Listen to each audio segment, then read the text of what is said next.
All right, today we're going to pull back the curtain on the invisible magic that keeps our wireless world from turning into absolute chaos. Let's jump right in. Have you ever really thought about it? How do millions of devices in a single city, your phone, your laptop, everyone else's stuff, all talk at the same time without it just becoming a giant mess of digital noise? Well, the secret is all about how we organize the airwaves. That whole system of organization, it's called multiple access. It's basically the set of rules that lets all these devices play nice and share. And today, we're going to zero in on two really clever but totally different ways of doing this, SDMA and CDMA. Okay, to really get this, let's think about a big, noisy party. SDMA, which stands for Space Division Multiple Access, is like the party host giving each little group of friends their own separate room to chat in. Simple, right? Everyone gets their own space. Now, CDMA, or Code Division Multiple Access, is completely different. It's like everyone stays in one giant room, but each group speaks a totally unique, secret language that nobody else can understand. They're all talking, but you only hear your friends. So you see the difference? One method is all about physical space, and the other is about a special code. Now let's peel back that party analogy and see what the tech behind it actually looks like.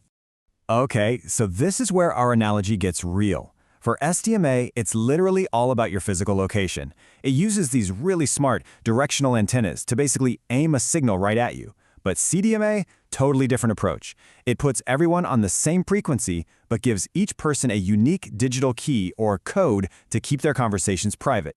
The secret weapon for SDMA is something called beamforming, and it's pretty much what it sounds like.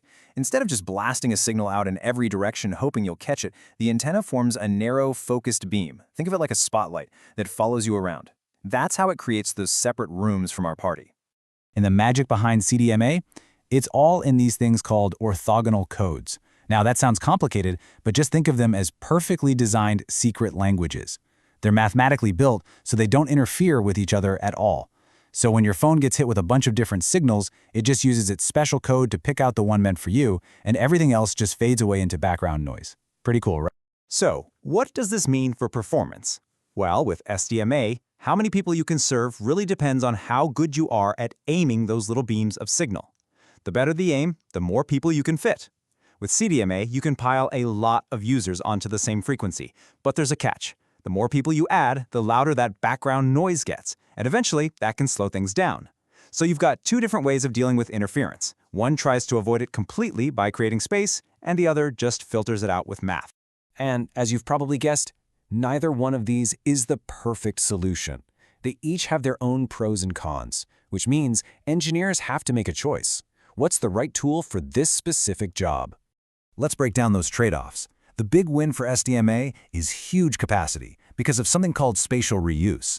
That just means you can use the exact same frequency for different people at the same time, as long as they're in different beams. The catch?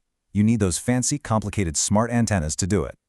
CDMA, on the other hand, is super reliable and gives you what's called a soft handover.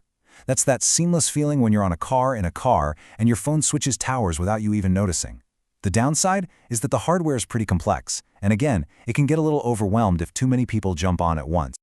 Okay, so this isn't just a bunch of theory. This stuff is running the tech we use every single day. Let's look at where you'd actually find this in the real world.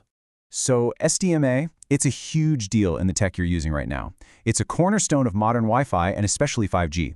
Think about it. 5G isn't just about faster downloads. It's about connecting a ton of devices in crowded places like a stadium. You need those focused beams to make that work.